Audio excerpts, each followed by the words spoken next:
57% of adults over 60 still haven't had the one conversation they keep postponing. They believe in later, but later was never real, and what it's already taken from them is something most people don't see coming. Ellen sits at her kitchen table, a scrapbook open in front of her.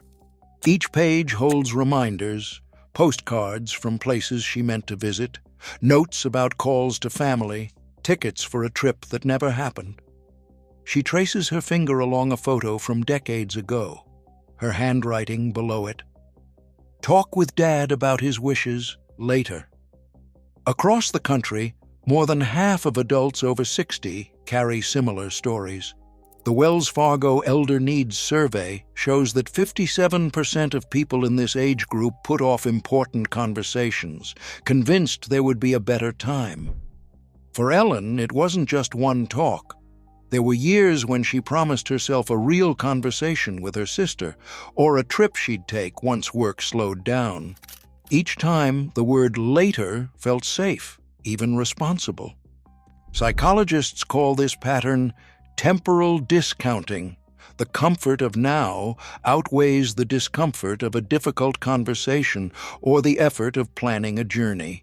The calendar fills with reminders, but the days slip by. Ellen's scrapbook becomes a quiet record of what was always meant for another season. Looking back, the cost isn't loud or dramatic. It's the absence of voices, the missing stories, the empty spaces where connection could have lived.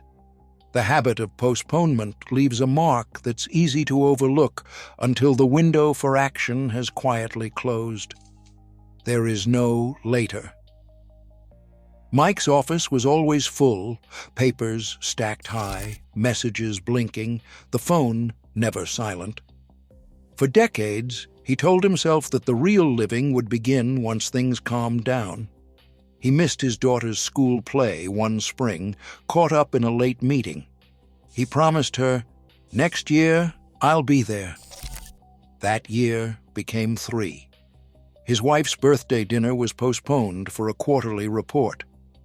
The trip to see his brother was put off until after tax season, then again when a project ran long. Each time, the promise felt honest. Once life slowed, there would be time for everything that mattered. He wasn't alone. About 2/3 of adults over 65 say they've put off at least one important conversation in the past year about health, money, or family. For many, it's not just one talk, but 2, 3, or more. The habit repeats itself quietly, year after year. The calendar fills with deadlines, but the invitations and reminders get pushed to the bottom of the stack.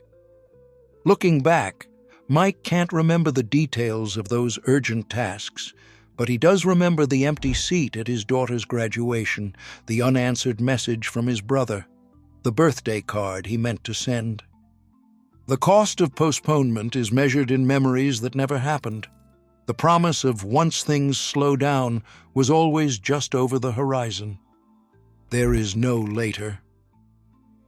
Grace wakes before dawn, her walker waiting at the edge of the bed. Each step across the living room is careful, measured. The stairs she once climbed without a thought are now a daily negotiation.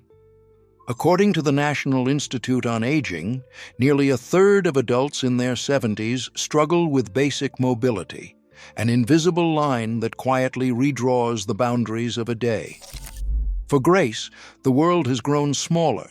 Grocery trips require planning, and invitations to community events are weighed against the effort it takes to get there. The phone rings less often now. Over the past year, she's lost more than one friend, a familiar story for many her age. The numbers are stark. On average, older adults lose 1.2 close friends each year.